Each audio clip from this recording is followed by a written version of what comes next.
Okay, welcome to the next paragraph. Paragraph number 10. Swami felt cut off from humanity. ಸ್ವಾಮಿ ತಂದೆಯಲ್ಲಿರ್ತಕ್ಕಂಥ ಒಂದು cruelty ಕಂಡು ಆತನಿಗೆ ಅನಿಸುತ್ತೆ, ನಮ್ಮ ತಂದೆಯಲ್ಲಿ ಹ್ಯುಮ್ಯಾನಿಟಿನೇ ಇಲ್ಲ ಅನ್ನುವಂಥ ಒಂದು ಫೀಲ್ ಆತನಿಗೆ ಬರುತ್ತೆ. ಮಾನವೀಯತೆನೇ ಇಲ್ಲ ಅಂತ ಹೇಳ್ಬಿಟ್ಟು ಸ್ವಾಮಿ ಫಾದರ ಮಗನ ಮೇಲೆ ಹ್ಯುಮ್ಯಾನಿಟಿ ತೋರಿಸಲೇ ಇಲ್ಲ. So he was pained and angry. ಆತನ ಮೇಲೆ ತುಂಬ ಕೋಪಗೊಳ್ತಾನೆ ಮತ್ತು ನೋವನ್ನು ಅನುಭವಿಸ್ತಾನೆ ಸ್ವಾಮಿ. He did not like the strain of cruelty he saw in his father's nature. ತಂದೆಯಲ್ಲಿರ್ತಕ್ಕಂಥ ಗುಣ ಯಾವುದು, ಕ್ರುಯಾಲಿಟಿ ಅನ್ನುವಂಥ ಗುಣ ಆತನಿಗೆ ಇಷ್ಟ ಆಗಲಿಲ್ಲ. ತುಂಬ ಕ್ರೂರಿ ಅಂತ ಅನ್ನಿಸ್ತಾನೆ, ಆತನಿಗೆ ಫೀಲ್ ಬರುತ್ತೆ. He hated the newspaper for printing the tiger story. ಆ ನ್ಯೂಸ್ ಪೇಪರಲ್ಲಿ ಕೊಟ್ಟಿರ್ತಕ್ಕಂಥ ಒಂದು ಟೈಗರ್ ಸ್ಟೋರಿ ಏನಿತ್ತಲ್ಲ ಅದನ್ನು ಕೂಡ ಹೇಟ್ ಮಾಡ್ತಾನೆ, ಅದನ್ನು ದ್ವೇಷಿಸ್ತಾನೆ ಸ್ವಾಮಿ. He wished that the tiger had not spared the boy. ಆತ ಅನ್ಕೊಳ್ತಾನೆ ಏನಂದರೆ, ಆ ಟೈಗರ್ ಆ ಹುಡುಗನ ಸುಮ್ಮನೆ ಬಿಡಬಾರ್ದಾಗಿತ್ತು ಅಂತ ಹೇಳ್ಬಿಟ್ಟು. who didn't appear to be a boy after all but a monster. ಆ ಸ್ಟೋರಿಲಿ ಬಂದಿರತಕ್ಕಂಥ ಹುಡುಗ ಬರೀ ಬಾಯ್ ಅಷ್ಟೇ ಆಗಲಿಲ್ಲ, ನನ್ನ ಲೈಫಲ್ಲಿ ಒಂಥರ ಮಾನ್ಸ್ಟರ್ ಆಗಿಬಿಟ್ಟ, ನನಗೆ ಒಂದು ಲೈಫಲ್ಲಿ ಒಂಥರ ದೊಡ್ಡ ತೊಂದರೆಯಲ್ಲಿ ಸಿಕ್ಕಾಕ್ಸ್ಬಿಟ್ಟ ಅಂತ. ಮಾನ್ಸ್ಟರ್ ಅಂದರೆ ಒಂಥರ ರಾಕ್ಷಸ ಗುಣ ಅನ್ನುವಂಥದ್ದು ಇಲ್ಲೇ ಬರುತ್ತೆ. ನೆಕ್ಸ್ಟ್ ನೋಡ್ರಿ 11ನೇ paragraph. As the night advanced and the silence in the house deepened. ರಾತ್ರಿ ಆಗ್ತಿದ್ದಂಗೆ ನೈಟ್ ಎಲ್ಲ ಫುಲ್ ಸೈಲೆನ್ಸ್ ಇರುತ್ತೆ. ಆ ಒಂದು ಸಮಯದಲ್ಲಿ ಹೇಗೆ ಆತನಿಗೆ ಅನುಭವಗಳು ಉಂಟಾಗ್ತವಂದರೆ, ಹಿಸ್ ಹಾರ್ಟ್ ಬೀಟ್ ಫಾಸ್ಟರ್. ಹೃದಯ ಜೋರಾಗಿ ಬಡಲಿಕ್ಕೆ ಸ್ಟಾರ್ಟ್ ಆಗುತ್ತೆ. He remembered all the stories of devils and ghosts. ರಾತ್ರಿ ಸಮಯದಲ್ಲಿ ದೆವ್ವಗಳ ಒಂದು ಭಯಾನಕರವಾಗಿರ್ತಕ್ಕಂಥ ಕಥೆಗಳು ನೆನಪಾಗಲಿಕ್ಕೆ ಸ್ಟಾರ್ಟ್ ಆಯಿತು. He had heard in his life. ತನ್ನ ಲೈಫಲ್ಲಿ ಈ ಮೊದಲು ಕೇಳಿರುವಂಥ ಭಯಾನಕರವಾಗಿರ್ತಕ್ಕಂಥ ಘಟನೆಗಳು ನೆನಪಾಗಲಿಕ್ಕೆ ಸ್ಟಾರ್ಟ್ ಆಗ್ತವೆ. How often his chum Mani had seen the devil in the banyan tree at his street end. ಆತನ ಮನೆ ಚಮ್ ಅಂದರೆ ಇಲ್ಲೇ ಬೆಸ್ಟ್ ಫ್ರೆಂಡ್ ಅಂತ, ಮಣಿ ಅನ್ನುವಂಥ ಒಬ್ಬ ಹುಡುಗ ಆತನ ಫ್ರೆಂಡ್ ಇರ್ತಾನೆ. ಆತ ಏನು ಮಾಡಿರ್ತಾನೆ ಅಂತಂದರೆ ದೆವ್ವವನ್ನು ನೋಡಿರ್ತಾನಂತೆ. ಆ ಒಂದು ತನ್ನ ಮನೆಯ ಒಂದು ಸ್ಟ್ರೀಟ್ ಎಂಡಲ್ಲಿ ಕೊನೆಯಲ್ಲಿರ್ತಕ್ಕಂಥ ಒಂದು ಆಲದ ಮರದ ಹತ್ರ. ಓಕೆನಾ, ಅದನ್ನು ಕೂಡ ನೆನಪಾಯ್ತು ಈಗ. And what about poor Muniswami's father. Muniswami ಅನ್ನೊಬ್ಬ ಫ್ರೆಂಡ್, ಆತನ ಫಾದರ್ ಏನಾಗಿರ್ತಾನಂದರೆ, who spat out blood because this devil near the river's edge slapped his cheek when he was returning home at late one night. ಒಂದು ರಾತ್ರಿ ಲೇಟಾಗಿ ಮನೆಗೆ ಬರ್ತಿರ್ಬೇಕಾದ್ರೆ ಮುನಿಸ್ವಾಮೀಸ್ ಫಾದರ್ ಏನಾಗಿರುತ್ತೆ, ಅವನಿಗೆ ನದಿ ಪಕ್ಕದಲ್ಲಿ ಬರ್ಬೇಕಾದ್ರೆ ಆ ದೆವ್ವ ಆತನ ಕೆನ್ನೆಗೆ ಬಾರಿಸಿಬಿಟ್ಟಿರುತ್ತೆ. ಆತ ಅಲ್ಲೇ ಸ್ಪಾಟ್ ಔಟ್ ಆಗಿ ಡೆತ್ ಆಗಿರ್ತಾನೆ ಅನ್ನುವಂಥದ್ದು. ಬ್ಲಡ್ಡನ್ನು ಕಾರಿಬಿಟ್ಟು ಡೆತ್ ಆಗಿರ್ತಾನೆ. ಅದು ಕೂಡ ಇದನ್ನು ನೆನಪಾಗ್ತಾ ಇದೆ. And so on. ಈ ಥರ ಹಂಗೆ ಕಂಟಿನ್ಯೂಸ್ ಆತನಿಗೆ ಸ್ಟೋರಿ ನೆನಪಾಗ್ತಾನೆ ಇದ್ದಾವೆ. And so on and on his thoughts continued. He was pained with fear. ತುಂಬ ದುಃಖದಲ್ಲಿ ಅವನು ಅಲ್ಲಿ ಇದ್ದಾನೆ ಆಫೀಸ್ ರೂಮಲ್ಲಿ. Area of light from the street. ಅಂಥ ಸಮಯದಲ್ಲಿ ಯಾವುದೋ ಒಂದು ಬೆಳಕು ಆ ರೂಮಿಗೆ ಹಿಂಗೆ ಬರ್ತಿದ್ದಂಗೆ lamp area of light from the street, a lamp strayed in and cast shadows on the wall. ಆ ಒಂದು ಗೋಡೆ ಮೇಲೆ ಆ ಬೆಳಕು ಬೀಳುತ್ತೆ. ಆತ ಏನು ಫೀಲ್ ಮಾಡ್ಕೊತಾನೆ, ಮೋಸ್ಟ್ಲಿ ಇದು ದೇವ್ ಇರ್ಬೋದೇನೋ ಅಂತ ಫೀಲ್ ಮಾಡ್ತಾ ಇರ್ತಾನೆ. Through the stillness all kinds of noises reached his years. The ticking of the clock. ನೋಡಿ, ಆ ಸಮಯದಲ್ಲಿ ಬೇರೆ ಬೇರೆ ರೀತಿಯಾಗಿರ್ತಕ್ಕಂಥ ನಾಯ್ಸಸ್, ಸೌಂಡ್ಗಳು ಕೇಳಲಿಕ್ಕೆ ಸ್ಟಾರ್ಟ್ ಆಗ್ತವೆ. ಏನೇನು ಕೇಳಿಸುತ್ತೆ ನೋಡಿ ಇಲ್ಲಿ. ಟಿಕ್ಕಿಂಗ್ ಆಫ್ ದ ಕ್ಲಾಕ್, ಗಡಿಯಾರ ಸದ್ದು ಕೇಳೋಕ್ಕೆ ಸ್ಟಾರ್ಟ್ ಆಗುತ್ತೆ. ರಸ್ಟಲ್ ಆಫ್ ಟ್ರೀಸ್, ಮರಗಳ ಸೌಂಡ್ ಕೂಡ ಕೇಳಲಿಕ್ಕೆ ಸ್ಟಾರ್ಟ್ ಆಗುತ್ತೆ, ಜೋರಾದ ಗಾಳಿ ಬೀಸುವಂಥದ್ದು. ಸ್ನೋರಿಂಗ್ ಸೌಂಡ್ಸ್, ಗೊರಕೆ ಹೊಡೆಯುವಂಥ ಸೌಂಡ್ಗಳು, ವಿಚಿತ್ರವಾಗಿರ್ತಕ್ಕಂಥ ಸೌಂಡ್ಗಳು ಅಲ್ಲೇ ಕೇಳಿಸ್ತಾ ಇರ್ತವೆ. And some vague nights insects humming.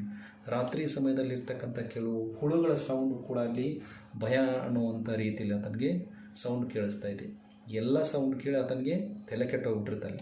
He covered himself so completely that he could hardly breath.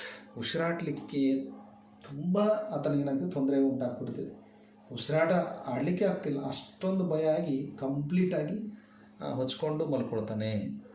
Every moment, ಪ್ರತಿ ಕ್ಷಣ ಅವ ಏನು ಮಾಡಿರ್ತಾನೆ, expected the devils to come off to carry him away. ಪ್ರತಿ ಸಲ ಅನ್ಕೊಳ್ತಿರ್ತಾನೆ ದೆವ್ವ ಬರುತ್ತೆ, ನಾನು ತೊಗೊಂಡು ಹೋಗ್ಬಿಡುತ್ತೆ ಅಂತ ಹೇಳ್ಬಿಟ್ಟು. ದೇರ್ ವಾಸ್ ದ ಇನ್ಸ್ಟೆನ್ಸ್, ಮತ್ತೊಂದು ಆತನಿಗೆ ಘಟನೆ ನೆನಪಾಗುತ್ತೆ, of his old friend in the 4th class who suddenly disappeared and was said to have been carried off by a ghost to Siam or Nepal. ಆತನ 4ನೇ ಕ್ಲಾಸಲ್ಲಿ ಇರ್ತಕ್ಕಂಥ ಒಬ್ಬ ಫ್ರೆಂಡ್ ಕ್ಲಾಸಲ್ಲಿ ಇರ್ಬೇಕಾದ್ರೆ ಏನಾಗಿಬಿಟ್ಟಿರ್ತಾನೋ, ಡಿಸಫೇರ್ ಆಗಿಬಿಟ್ಟಿರ್ತಾನೆ, ಕಾಣಿಯಾಗಿಬಿಟ್ಟಿರ್ತಾನೆ. ಆತ ಕಾಣಿಯಾಗಿ ಒಂದೇ ಸಾರಿ ದೆವ್ವ ತೊಗೊಂಡು ಎಲ್ಲಿ ಹೋಗಿರುತ್ತೆ, ಸಿಯಾಮ್ ಅಥವಾ ಈಗಿನ ನೇಪಾಳಿಗೆ ತೊಗೊಂಡು ಹೋಗಿರ್ತಾನೆ. ಅದು ಕೂಡ ನೆನಪಾಗ್ತಿದೆ. Next come to 12th paragraph. Swami hurriedly got off and spread his bed under the bench. ಇಲ್ಲಿ ಮೇಲೆ ಮಲಗೋದು ಬೇಡ ಅಂತ ಹೇಳ್ಬಿಟ್ಟು ಏನು ಮಾಡಿಬಿಟ್ಟು ಈಗ ಆ ಬೆಂಚ್ ಕೆಳಗಡೆ ಹೋಗಿ ಮಲ್ಕೊಳ್ಳೋಕ್ಕೆ ಟ್ರೈ ಮಾಡ್ತಾನೆ. ಕ್ರೌಚ್ಡ್ ದೇರ್, ಅಲ್ಲಿ ಹೋಗಿ ಕಂಪ್ಲೀಟಾಗಿ ಹೀಗೆ ಒಂಥರ ಸೇಫ್ಟಿಯಾಗಿ ಮಲ್ಕೊಳ್ಳೋಕ್ಕೆ ಒಂಥರ ಗೂಡು ಕಟ್ಟಿ ಮಲ್ಕೊಂಡ್ಬಿಡ್ತಾನೆ ಅಲ್ಲಿ ಹೋಗಿ. It seem to be much safer place. ಅಲ್ಲಿ ಆತನಿಗೆ ಏನಿಸುತ್ತೆ, ಬೆಂಚ್ ಕೆಳಗಡೆ ತುಂಬ ಸೇಫ್ ಆಗಿರ್ತಕ್ಕಂಥ ಪ್ಲೇಸ್, ಇಲ್ಲಿ ದೇವ ಬರಲಿಕ್ಕಿಲ್ಲ ಅಂಥೇಳಿ ಕೆಳಗಡೆ ಹೋಗಿ ಕಂಪ್ಲೀಟಾಗಿ ಮಲ್ಕೊಳ್ಳೋಕ್ಕೆ ಟ್ರೈ ಮಾಡ್ತಾನೆ. ಮೋರ್ ಕಂಪ್ಯಾಕ್ಟ್ ಆ್ಯಂಡ್ ರೆಶ್ಯೂರಿಂಗ್, ಅದು ಆತನಿಗೆ ತುಂಬ ಸೇಫ್ಟಿ ಅನಿಸುತ್ತೆ. ಮೇಲೆ ಬೆಂಚ್ಗಿಂತ ಮಲಗಿದ ಕೆಳಗಡೆ ಬೆಸ್ಟ್ ಅಂತ ಅಂದ್ಕೊಂಡ. He shut his eyes tight and encased himself in his blanket. ಕಣ್ಣನ್ನು ಟೈಟಾಗಿ ಮುಚ್ಕೊಳ್ತಾನೆ, ಆ ಬ್ಲ್ಯಾಂಕೆಟನ್ನು ಕಂಪ್ಲೀಟಾಗಿ ಹೊಚ್ಕೊಂಡು ಅಲ್ಲೇ ಮಲ್ಕೊಳ್ಳೋಕ್ಕೆ ಟ್ರೈ ಮಾಡ್ತಾನೆ. Once again and unknown to himself fell asleep. ಮಲ್ಕೊಳ್ಳೋಕ್ಕೆ ಟ್ರೈ ಮಾಡ್ತಾನೆ. And in sleep was racked. ಆತನಿಗೇನಾಗುತ್ತೆ, ಆ ಮಲ್ಕೊಂಡಲ್ಲಿ ಆತನಿಗೆ ಮೆಂಟಲಿ ಒಂಥರ ಫೇನ್ ಸ್ಟಾರ್ಟ್ ಆಗಿಬಿಟ್ಟಿರುತ್ತೆ. ನಿದ್ದೆ ಬರ್ತಾ ಇರೋದಿಲ್ಲ, ಬಟ್ ಸುಮ್ಮನೆ ಮಲಗ್ತಾ ಇರ್ತಾನೆ ಅಷ್ಟೇ. ವಿತ್ ನೈಟ್ ಮೇರ್ಸ್, ರಾತ್ರಿ ಕನಸುಗಳು ಹಾಗೆ ಅಲ್ಲಿಯೂ ಕೂಡ ಸ್ಟಾರ್ಟ್ ಆದವು. ಹೆಂಗೆ ಬೀಳುತ್ತೆ ನೋಡ್ರಿ ಮತ್ತೊಂದು ಕನಸು, ಭಯಾನಕರವಾಗಿರ್ತಕ್ಕಂಥ ಕನಸು. ಈ ಟೈಗರ್ ವಾಚ್ ಚೇಸಿಂಗ್ ಹಿಮ್, ಹುಲಿ ಆತನಿಗೆ ಅಟ್ಯಾಕ್ ಮಾಡಿದಂಗೆ ಹಿಂದೆ ಓಡಿ ಬರ್ತಿರೋ ಹಾಗೆ ಕನಸು ಕಾಣ್ತಾನೆ. His feet stuck to the ground, ತನ್ನ ಕಾಲು ನೆಲದಲ್ಲಿ ಸಿಕ್ಕಾಕೊಂಡಿರೋ ಹಾಗೆ. He desperately try to escape but his feet would not move. ಅಲ್ಲಿಂದ ಹತಾಶನಾಗಿ, ಡೆಸ್ಪರೇಟ್ಲಿ ಅಂದರೆ ಹತಾಶನಾಗಿ ತಪ್ಪಿಸ್ಕೊಳ್ಳೋಕ್ಕೆ ಪ್ರಯತ್ನವನ್ನು ಮಾಡ್ತಾನೆ. ಆದರೆ ಆತನಿಗೆ ಮೂವ್ಮೆಂಟೇ ಆಗಲಿಲ್ಲ, ಮುಂದಕ್ಕೆ ಹೋಗೋಕ್ಕೆ ಆಗ್ತಾನೆ ಇಲ್ಲ. The tiger was at his back. Tiger ನಾನು ಹಿಂದನೇ ಇದೆ ಅಂತೇಳಿ ಆತ ಫೀಲ್ ಮಾಡ್ಕೊಳ್ತಾ ಇರ್ತಾನೆ ಕನಸಲ್ಲಿ. And he could hear its claws scratch the ground. ಅದು ಹುಲಿ ಏನು ಮಾಡ್ತಿದೆ, ನೆಲವನ್ನು ಹಿಂಗೆ ಸ್ಕ್ರ್ಯಾಚ್ ಮಾಡ್ತಾ ಇದೆ, ಫುಲ್ ಪರೆಸ್ತಾ ಇದೆ. Scratch the ground, scratch full ಪರೆಸ್ತಾ ಇದೆ. ಆ ಸೌಂಡ್ ಆತನಿಗೆ ಕೇಳಿಸ್ತಾ ಇದೆ. ಆ್ಯಂಡ್ ದೆನ್ ಎ ಲೌಡ್ ಥರ್ಡ್, ಜೋರಾದ ಒಂದು ಸೌಂಡ್ ಬರ್ತಾ ಇದೆ. Swami try to open his eyes, ಕಣ್ಣನ್ನು ಓಪನ್ ಮಾಡಲಿಕ್ಕೆ ಪ್ರಯತ್ನವನ್ನು ಮಾಡ್ತಾನೆ Swami. But his eyelids would not open. ಆದರೆ ಕಣ್ಣು ಮಾಡೋಕ್ಕಾಗಲೇ ಇಲ್ಲ. ಆತನಿಗೆ ಟ್ರೈ ಮಾಡ್ತಾನೆ, ಓಪನ್ ಮಾಡಲಿಕ್ಕೆ ಆಗಲೇ ಇಲ್ಲ. ಆ್ಯಂಡ್ ದ ನೈಟ್ ಮೇರ್ ಕಂಟಿನ್ಯೂ. ಆದರೆ ರಾತ್ರಿ ಕನಸುಗಳು, ಭಯಾನಕ ಕನಸುಗಳು ಏನು ಮಾಡ್ತವೆ, ಕಂಟಿನ್ಯೂ ಬೀಳುತ್ತಾನೆ ಇದೆ. It threaten to continue for ever. Swami groaned in despair. ಆತ ನೋವಲ್ಲಿ ಏನು ಮಾಡ್ತಾನೆ, ಹತಾಶನಾಗಿ, ನಿರಾಶನಾಗಿ, ನನ್ನ ಕತೆ ಮುಗೀತು ಅನ್ನುವಂಥ ರೀತಿಯಲ್ಲಿ ಆತ ಫೀಲ್ ಮಾಡ್ಕೊಳ್ತಾ ಇದ್ದಾನೆ, ಎಲ್ಲೇ ಆ ಬೆಂಚ್ ಕೆಳಗಡೆ. ನೆಕ್ಸ್ಟ್ ನೋಡ್ರಿ, 3rd ಪ್ಯಾರಾಗ್ರಾಫಲ್ಲಿ ಯಾವ ರೀತಿ ಮಾಹಿತಿಯನ್ನು ಅವ್ರು ಕೊಡ್ತಾ ಇದ್ದಾರೆ ಅಂದರೆ, with a desperate effort he open his eyes. ಕಷ್ಟಪಟ್ಟು ಹೆಂಗೋ ಮಾಡಿ ಕಣ್ಣು ಓಪನ್ ಮಾಡ್ತಾನೆ ಹಿಂಗೆ. He put his hand out to feel his granny presence at his side as was his habit. ಎದ್ದ ತಕ್ಷಣ ಏನು ಮಾಡ್ತಾವನು, ಪಕ್ಕದಲ್ಲಿ ಕೈ ಹಾಕ್ತಿದ್ದ, ಯಾಕಂದರೆ ಅಜ್ಜಿ ಮಲಗಿರ್ತಾಳೆ ಅಂತ ಹೇಳ್ಬಿಟ್ಟು. ಅದೇ ರೀತಿ ಇಲ್ಲಿ ಹಾಕ್ತಾನೆ. ಕೈ ಹಾಕಿದ ತಕ್ಷಣ, but he only touched the wooden leg of the bench. But ಆ ಅಜ್ಜಿ ಸಿಗಲಿಲ್ಲ ಆತನಿಗೆ. ಏನು ಟಚ್ ಆಯಿತು, ವುಡನ್, ಅಲ್ಲಿರ್ತಕ್ಕಂಥ ಬೆಂಚಿನ ಕಾಲು ಆತನಿಗೆ ಟಚ್ ಆಗುತ್ತೆ. And his lonely state came back to him. ಆತನಿಗೆ ಫೀಲ್ ಗೊತ್ತಾಯಿತು, ನಾನು ಒಬ್ಬನೇ ಇದ್ದೀನಿ, ಆಫೀಸ್ ರೂಮಲ್ಲಿ ಇದ್ದೀನಿ ಅಂತ ಈಗ ತಕ್ಷಣ ನೆನಪಾಯಿತು. He sweated with fright. ಭಯದಲ್ಲಿ ಫುಲ್ ಬೆವ್ತು ಬಿಟ್ಟಿದ್ದಾನೆ. And now what was this rustling. ಇಷ್ಟೊತ್ತು ಕೇಳಿಸ್ತಿರೋದು ಇದೆಲ್ಲ ಏನಿದು ಸೌಂಡು ಅಂತ ಅಂದ್ಕೊಳ್ತಾನೆ. He move to the edge of the bench and stared into the darkness. ಅಲ್ಲೇ ಬೆಂಚಿನ ಒಂದು ಕಡೆ ಒಂದು ಎಡ್ಜ್ ಕಡೆ ಹೋಗಿ ಸರ್ಕೊಂಡು ಆ ಡಾರ್ಕ್ನೆಸ್ಸಲ್ಲಿ ನೋಡ್ತಾನೆ, ಏನೂ ಕಾಣಿಸೋದಿಲ್ಲ, ಫುಲ್ ಕತ್ಲೆ ಇರುತ್ತೆ. ಆದರೆ ಆ ಕತ್ಲಲ್ಲೇ ಸಮಥಿಂಗ್ ವಾಸ್ ಮೂವಿಂಗ್ ಡೌನ್, ಏನೋ ಒಂದು ಆ ಕತ್ಲಲ್ಲಿ ಯಾವುದೋ ಒಂದು ಹಿಂಗೆ ಬೆಳಕು ನೆರಳು ಹಿಂಗೆ ಹೋಗ್ತಾ ಇದೆ ಅನ್ನೋ ರೀತಿಯಲ್ಲಿ ಆತನಿಗೆ ಕಾಣಿಸ್ತಾ ಇದೆ. ಹಿ ಲೇ gazing at it in horror. ಅದನ್ನು ತುಂಬ ಭಯಾನದಲ್ಲಿ ಆತನಿಗೆ ಅದನ್ನು ಕಾಣಿಸುತ್ತೆ. ಹೀಸ್ ಎಂಡ್ ಹ್ಯಾಡ್ ಕಮ್, ನನ್ನ ಕತೆ ಮುಗೀತು, ನನ್ನ ಅಂತ್ಯ ಮುಗೀತು ಅಂತ ಅವನು ಫೀಲ್ ಮಾಡ್ತಾನೆ. He realised that the devil would presently pull him out and tear him. ನನ್ನ ಡೆವಿಲ್ ಏನು ಮಾಡಿಬಿಡುತ್ತೆ, ನಾನು ತೊಗೊಂಡು ಹೋಗಿಬಿಡುತ್ತೆ, ಬರುತ್ತೆ ಇನ್ಮೇಲೆ ನನ್ನ ತಂದು ಹರಿದಾಕ್ಬಿಡುತ್ತೆ ಅಂತೇಳಿ ಆತ ಫೀಲ್ ಮಾಡ್ಕೊಳ್ತಾನೆ. And so why should he wait, ಇನ್ಮೇಲೆ ನಾನು ತಡ ಮಾಡೋದು ಬೇಡ, ಏನಾದರೂ ಒಂದು ಇದಕ್ಕೆ ಪರಿಹಾರ ಕಂಡುಕೊಳ್ಳಬೇಕು ಅಂಥೇಳಿ ಡಿಸೈಡ್ ಮಾಡ್ತಾನೆ. ಏನು ಮಾಡ್ತಾನೆ ನೋಡ್ರಿ. As it came nearer he crawled out from under the bench. And bench ಕೆಳಗಡೆ ಏನು ಮಲ್ಕೊಂಡಿರ್ತಾನೆ, ಅಲ್ಲಿಂದಲೇ ಏನು ಮಾಡ್ತಾನೆ ಅವನು ಹಿಂಗೆ ಸರ್ಕೊಂಡು, ಕ್ರಾಲ್ ಅಂದರೆ ಹಿಂಗೆ ತೆವಳ್ಕೊಂಡು ಹೋಗಿಬಿಟ್ಟು ಏನು ಮಾಡ್ತಾನೆ, hugged it with all his might. ತನ್ನಲ್ಲಿರ್ತಕ್ಕಂಥ ಎಲ್ಲ ಶಕ್ತಿಯನ್ನು ಹಾಕಿಬಿಟ್ಟು ಅಲ್ಲಿ ಏನಾದೇನು ಮೂವಿಂಗ್ ಆಗ್ತಾ ಇತ್ತಲ್ಲ ಕತ್ಲಲ್ಲಿ, ಅದನ್ನು ಗಟ್ಟಿಯಾಗಿ ಹಿಡ್ಕೊಂಡ್ಬಿಡ್ತಾನೆ. ಹಿಡ್ಕೊಂಡ ತಕ್ಷಣ and used his teeth on it like A mortal weapon. ಆತನ ಹಲ್ಲುಗಳನ್ನು ವೆಪನ್ ಆಗಿ ಬಳಸ್ಕೊಂಡು ಜೋರಾಗಿ ಅದನ್ನು ಗಟ್ಟಿಯಾಗಿ ಹಿಡಿದು ಕಚ್ಚಿಬಿಡ್ತಾನೆ. ಆಗ ಕಚ್ಚಿದಾಗ ಆ ಕಡೆಯಿಂದ ಜೋರದ ಸೌಂಡ್ ಬರುತ್ತೆ. ಏನಂತ ಬರುತ್ತೆ ನೋಡ್ರಿ, ಅಯ್ಯೋ ಸಮಥಿಂಗ್ ಹ್ಯಾಸ್ ಬೀಟನ್ ಮೀ, ಅಯ್ಯೋ ನನಗೇನೋ ಕಚ್ಚಿಬಿಡ್ತೀವೋ ಅಂತ ಜೋರಾಗಿ ಕಿರಿಸ್ತಾನೆ ಅವನು.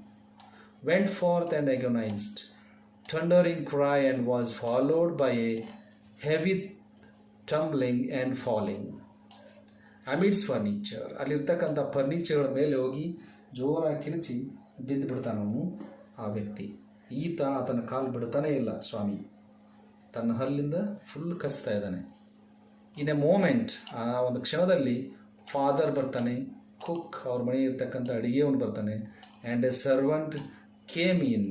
ಅವ್ರ ಮನೆ ಇರ್ತಕ್ಕಂಥ ಸೇವಕ ಓಡಿ ಬರ್ತಾನೆ, ಕ್ಯಾರಿಂಗ್ ಲೈಟ್, ಒಂದು ಲೈಟನ್ನು ಕಂದಿಲನ್ನು ತಗೊಂಡು ಓಡಿ ಬರಬೇಕಾದ್ರೆ ಕತ್ಲಲ್ಲಿ ಯಾರಿಗೂ ಕೂಡ ಸರಿಯಾಗಿ ಕಾಣಿಸ್ಲೇ ಇಲ್ಲ. And all 3 of them fell on the burglar who lay amidst the furniture with a bleeding ankle. ಕಾಲಲ್ಲಿ ಹಿಂಬದಿಯಲ್ಲಿ ಏನಾಗ್ತಿದೆ, ರಕ್ತ ಹರಿದು ಹೋಗ್ತಾ ಇದೆ. ಆತ ಕೆಳಗೆ ಬಿದ್ದಿದ್ದಾನೆ, ಆತನ ಮೇಲೆ ಸ್ವಾಮಿ ಇದ್ದಾನೆ, ಆತನ ಮೇಲೆ ಸ್ವಾಮಿ ಫಾದರ್, ಸರ್ವೆಂಟ್ ಮತ್ತು ಕುಕ್ ಎಲ್ಲರೂ ಕೂಡ ಆತನ ಮೇಲೆ ಬಂದು ಬಿದ್ದುಬಿಟ್ಟಿದ್ದಾರೆ ಆ ಫರ್ನಿಚರ್ಗಳ ಮಧ್ಯದಲ್ಲಿ. ಆಗ ಗೊತ್ತಾಯಿತು ಇವನು ಒಬ್ಬ ದೊಡ್ಡ ಕಳ್ಳ ಇದ್ದಾನೆ ಅಂತ ಹೇಳಿಬಿಟ್ಟು ಸ್ವಾಮಿ ಏನು ಮಾಡಿದ, ಆತನ ಬಿಡಲೇ ಇಲ್ಲ, ಕಾಲು ಹಿಡ್ಕೊಳ್ತಾನೆ, ಗಟ್ಟಿಗೆ ಹಿಡ್ಕೊಂಡು ಕಚ್ತಾನೆ. ಆತ ಒಬ್ಬ ದೊಡ್ಡ ನಟೋರಿಯಸ್ ಹೌಸ್ ಬ್ರೇಕರ್ ಆಗಿರ್ತಾನೆ, ಕಳ್ಳಾಗಿರ್ತಾನೆ. ಅವನು ಈ ಡಿಸ್ಟಿಕ್ಕಿಗೆ ಬೇಕಾಗಿರ್ತಕ್ಕಂಥ ಕಳ್ಳಾಗಿರ್ತಾನೆ. ಆತನ್ನು ಇಲ್ಲಿ ಇವತ್ತು ಸ್ವಾಮಿ ಅನ್ಎಕ್ಸ್ಪೆಕ್ಟೆಡ್ ಆಗಿ ಏನು ಮಾಡಿಬಿಟ್ಟ, ಆತನ್ನು ಹಿಡಿದ್ಬಿಡ್ತಾನೆ. ಅನ್ಎಕ್ಸ್ಪೆಕ್ಟಾಗಿ ಹಿಡಿದ್ಬಿಟ್ಟ ನೋಡಿ, ಇಲ್ಲಿ ನೋಡ್ರಿ, ಅನ್ಎಕ್ಸ್ಪೆಕ್ಟೆಡ್ ಆಗಿ ಹಿಡಿದಿದ್ದಾನೆ. ಇವರೆಲ್ಲರೂ ಬಂದು ಆತನ ಮೇಲೆ ಬಿದ್ದುಬಿಡ್ತಾರೆ. ಸೊ ನೆಕ್ಸ್ಟ್ ನೋಡ್ರಿ ಏನಾಗುತ್ತೆ ಅನ್ನೋ ಅಂಥದ್ದು. ಓಕೆ, ನೆಕ್ಸ್ಟ್ ಏನಾಗುತ್ತೆ 15th ಪ್ಯಾರಾಗ್ರಾಫಲ್ಲಿ congratulations were showered on Swami next day. ಎಲ್ರಿಗೂ ಆತನಿಗೆ ಕಂಗ್ರ್ಯಾಚುಲೇಷನ್ಸ್ ಹೇಳ್ತಾರೆ. ಹೆಂಗೆ ನೋಡ್ರಿ, his classmates looked at him with respect. ಆತನ ಕ್ಲಾಸ್ಮೇಟ್ಸ್ ಎಲ್ಲ ಆತನ ಗೌರವ ಕೊಡ್ಲಿಕ್ಕೆ ಸ್ಟಾರ್ಟ್ ಮಾಡ್ತಾರೆ. And his teacher patted his back. Teacher ಆತನ ಬೆನ್ನಿಗೆ ತಟ್ತಾರೆ, ವಾವ್ ಒಳ್ಳೆ ಕೆಲಸ ಮಾಡಿದೆಯಾ ಸ್ವಾಮಿ ಅಂತ ಹೇಳ್ಬಿಟ್ಟು. And the head master shed that he was A true Scott. ಇವನು ನಿಜವಾದ ಸಮಾಜ ಸೇವಕ, ದೇಶ ಸೇವಕ ಅಂತ ಹೇಳಿಬಿಟ್ಟು ಆತನ ಹೆಡ್ ಮಾಸ್ಟರ್ ಕೂಡ ಹೇಳ್ತಾರೆ. Swami had bitten into the flesh one of the most notorious house breakers of the district and the police were grateful to him for it. Even ಪೊಲೀಸರು ಕೂಡ ಏನು ಮಾಡ್ತಾರೆ, ಆತನಿಗೆ ಗ್ರೇಟ್ಫುಲ್ನೆಸ್ ಆಗಿರ್ತಾರೆ. ಆತ ತುಂಬ ದೊಡ್ಡ ಕಳ್ಳ ಆಗಿದ್ದ, ಇಡೀ ಡಿಸ್ಟಿಕಲ್ಲೇ ಯಾರಿಗೂ ಸಿಕ್ಕಿರಲಿಲ್ಲ ಅವನು, ಬಟ್ ಇವತ್ತು ಸ್ವಾಮಿ ಹಿಡಿದ್ಬಿಟ್ಟಿದ್ದಾನೆ ಅಂತೇಳಿ ಅವರೆಲ್ಲರೂ ಕೂಡ ಆತನಿಗೆ ಕಂಗ್ರ್ಯಾಚುಲೇಷನ್ಸನ್ನು ತಿಳಿಸ್ತಾರೆ. ನೆಕ್ಸ್ಟು ಇನ್ಸ್ಪೆಕ್ಟರ್ ಏನಂತ ಕೇಳ್ತಾರೆ ನೋಡ್ರಿ ಅವನಿಗೆ, ಸ್ವಾಮಿಗೆ 16th ಪ್ಯಾರಾಗ್ರಾಫಲ್ಲಿ. The inspector said, why don't you join the police when you are grown up. ಸ್ವಾಮಿಗೆ ಕೇಳ್ತಾರೆ ಅವರು ಇನ್ಸ್ಪೆಕ್ಟರ್, ಯಾಕೆ ನೀನು ನಾಳೆ ದೊಡ್ಡವನಾದ್ಮೇಲೆ ಪೊಲೀಸಾಗಿ ಅಥವಾ ಪೊಲೀಸ್ ಡ್ಯೂಟಿ ಜಾಯ್ನ್ ಆಗ್ಬೋದಲ್ಲ ಅಂತ ಕೇಳ್ತಾನೆ. ಆಗ Swami said for the sake of politeness certainly yes ಅಂತಾನೆ, ಆಯಿತು ಅಂತಾನೆ ಪೊಲೈಟ್ಲಿ, ಅಂದರೆ ವಿನಂತಿಯಿಂದ ಆಯಿತು ನಾನು ಪೊಲೀಸ್ ಆಗ್ತೀನಿ ಅಂತ ಹೇಳ್ತಾನೆ.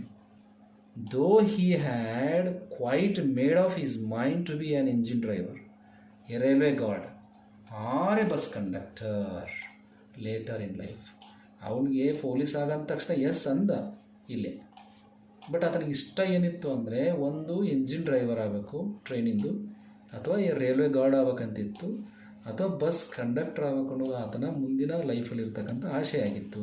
ಓಕೆ, ನೆಕ್ಸ್ಟ್ ನೋಡ್ರಿ, ಇಷ್ಟೆಲ್ಲ ಇನ್ಸಿಡೆಂಟ್ ಮುಗೀತು. ನೆಕ್ಸ್ಟ್ ತಂದೆ ತನ್ನ ಆಫೀಸ್ ರೂಮಿಂದ ಮನೆಗೆ ಬರ್ತಾನೆ, ಎಲ್ಲ ಇನ್ಸಿಡೆಂಟ್ ಆದಮೇಲೆ 17th ಪ್ಯಾರಾಗ್ರಾಫ್, ಲಾಸ್ಟ್ ಪ್ಯಾರಾಗ್ರಾಫಲ್ಲಿ, when he return home from the club that night father asked. Father ತನ್ನ ಡ್ಯೂಟಿಯನ್ನು ಮುಗಿಸಿ ಮನೆಗೆ ಬರ್ತಿರ್ಬೇಕಾದ್ರೆ, ವೇರ್ ಈಸ್ ದ ಬಾಯ್ ಹುಡುಗ ಎಲ್ಲಿದ್ದಾನೆ ಅಂತ ಕೇಳ್ತಾನೆ. ಹೀ ಈಸ್ ಅಸ್ಲೀಪ್, ಅವನು ಆಲ್ರೆಡಿ ಮಲಗಿಬಿಟ್ಟಿದ್ದಾನೆ.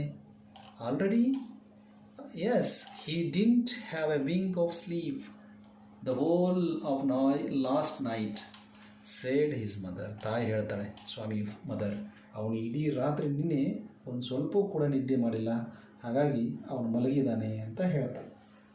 ಮತ್ತೆ ಕೇಳ್ತಾನೆ father, where is he sleeping, ಎಲ್ಲಿ ಮಲಗಿದ್ದಾನೆ ಅಂತಂದಾಗ, ಇನ್ ಹೀಸ್ ಯೂಶ್ವಲ್ ಪ್ಲೇಸ್ ಯಾವುದು, ಯಾವಾಗಲೂ ಎಲ್ಲಿ ಮಲಗ್ತಿದ್ದ ಅಂದರೆ, mother said casually he went to bed. Usual place ಯಾವುದು, ಬಿಸೈಡ್ ಗ್ರ್ಯಾನಿ ಅಂತ ಅರ್ಥ. He went to bed at 7:30, 7:15 ಹೋಗಿ ಮಲ್ಕೊಂಡ್ಬಿಟ್ಟಿದ್ದಾನು. Sleeping beside his granny again. Father said, ಮತ್ತೆ ಅಜ್ಜಿ ಪಕ್ಕದಲ್ಲೇ ಹೋಗಿ ಮಲ್ಕೊಂಡ ಅಂತ ಅಂತಾನೆ. No wonder he wanted to be sleep before I could return home. Clever boy, ನಾನು ಬರೋಕ್ಕಿಂತ ಮೊದಲೇ, ಮನೆಗೆ ಬರೋಕ್ಕಿಂತ ಮೊದಲೇ ಏನು ಮಾಡಿಬಿಟ್ಟಿದ್ದಾನೆ, ಹೋಗಿ ಅಜ್ಜಿ ಪಕ್ಕದಲ್ಲಿ ಮಲ್ಕೊಂಡ್ಬಿಟ್ಟಿದ್ದಾನೆ. ಕ್ಲೆವರ್ ಬಾಯ್, ಜಾಣ ಇದ್ದಾನೆ ಹುಡುಗ ಅವನು ಅಂಥೇಳಿ ಹೇಳ್ತಾನೆ. ಮದರ್ ಲಾಸ್ಟ್ ಹರ್ ಟೆಂಪರ್. ತಾಯಿ ಏನು ಮಾಡ್ತಾಳೆ, ತನ್ನ ಟೆಂಪರನ್ನು ಕಳ್ಕೊಳ್ತಾಳೆ. ನನ್ನ ಮಗನ ಮೇಲೆ ಇನ್ಮೇಲೆ ತರಬೇಡ ಅನ್ನುವಂಥದ್ದು ತರೋದಿಲ್ಲ ಅಂತ ಗೊತ್ತಾಯ್ತು ತಾಯಿಗೆ. You let him sleep where he likes. ಅವನಿಗೆ ಎಲ್ಲಿ ಇಷ್ಟನೋ ಅಲ್ಲಿ ಮಲ್ಕೊಳ್ಳಿ ಬಿಡಿ ಅಂತ ಹೇಳ್ತಾಳೆ. You needn't risk his life again. ಮತ್ತೆ ಅವ್ನಿಗಿಂತ ರಿಸ್ಕ್ ಕೊಡೋಕ್ಕೆ ಹೋಗ್ಬೇಡ್ರಿ, ಆಫೀಸ್ ರೂಮಲ್ಲಿ ಮಲಗೋದು, ಏಕಾಂಗಿಯಾಗಿ ಮಲಗೋದು, ಹಿಂಗೆಲ್ಲ ಕೊಡೋಕ್ಕೆ ಹೋಗ್ಬೇಡ್ರಿ ಅಂತೇಳಿ ಹೇಳಿದ ತಕ್ಷಣ father mumbled as he went into the change, all right mollycoddle. ಆತನಿಗೆ ಅತಿಯಾದ ಮುದ್ದು ಬೇಡ ಅಂತ ಹೇಳ್ತಾನೆ. ಅತಿಯಾಗಿ ಮುದ್ದು ಮಾಡೋದ್ರಿಂದ ಹಾಳಾಗ್ತಾರೆ ಅಂತ ಹೇಳ್ತಾನೆ ತಂದೆ. And spoil him as much as you like. ಅವ್ನಿಗೆ ಅಷ್ಟೊಂದು ಮುದ್ದು ಮಾಡೋದ್ರಿಂದ ಅವನು ಹೇಳ್ತಾನೆ ಹಾಳಾಗಿ ಹೋಗ್ತಾನೆ ಅಂತೇಳಿ ತಂದೆ ತನ್ನ ಹೆಂಡತಿಗೆ ಹೇಳ್ತಾನೆ. Only don't blame me afterwards. ಅವನು ಹಾಳಾದರೆ ಆಮೇಲೆ ನನ್ನ ಬ್ಲೇಮ್ ಮಾಡಬೇಡ ಅಂತ ತನ್ನ ಹೆಂಡತಿಗೆ ಹೇಳ್ತಾನೆ. ಆಗ ಈ ಎಲ್ಲ ಕಾನ್ವರ್ಜೇಷನ್ ಏನು ಮಾಡಿರ್ತಾನೆ ಸ್ವಾಮಿ, ಅಲ್ಲಿ ಅಜ್ಜಿ ಪಕ್ಕದಲ್ಲಿ ಮಲ್ಕೊಂಡು ಬ್ಲ್ಯಾಂಕೆಟಲ್ಲಿ ಹೊಚ್ಕೊಂಡು ಕೇಳ್ತಾ ಇರ್ತಾನೆ. Swami following the whole conversation from under the ಬ್ಲ್ಯಾಂಕೆಟಲ್ಲಿ ಒಳಗಡೆ ಹೊಚ್ಕೊಂಡು ಈ ಎಲ್ಲ ಕಾನ್ವರ್ಜೇಷನ್ ಕೇಳ್ತಾ ಇದ್ದಾನೆ ಅವನ ತಂದೆ ಮಾತಾಡೋದು. Felt tremendously relieved to hear that his father was giving him up. ನನ್ನ ತಂದೆ ಇನ್ಮೇಲೆ ಇಂಥ ರಿಸ್ಕ್ ಕೊಡೋದಿಲ್ಲ ಅಂತ ಗೊತ್ತಾಯಿತು, ನನ್ನ ಕೈ ಬಿಟ್ಟ ಅಂತ ಗೊತ್ತಾಯಿತು. ಹಾಗಾಗಿ ಆಗ ಏನಾಗುತ್ತೆ, ಸ್ವಾಮಿಗೆ ಫೀಲಿಂಗ್ ಫ್ರೀ, ಆರಾಮಾಗಿ ಉಳ್ಕೊಳ್ತಾನೆ. ಇನ್ಮೇಲೆ ನಾನು ಆರಾಮಾಗಿ ಅಜ್ಜಿ ಪಕ್ಕದಲ್ಲಿ ಮಲಗ್ಬೋದು ಅಂಥೇಳಿ ಖುಷಿಯಾಗಿ ಆ ಬ್ಲ್ಯಾಂಕೆಟ್ ಒಳಗಡೆ ಆತ ಖುಷಿ ಪಡ್ತಾ ಇರ್ತಾನೆ. So this is the story all about. Thank you one and all.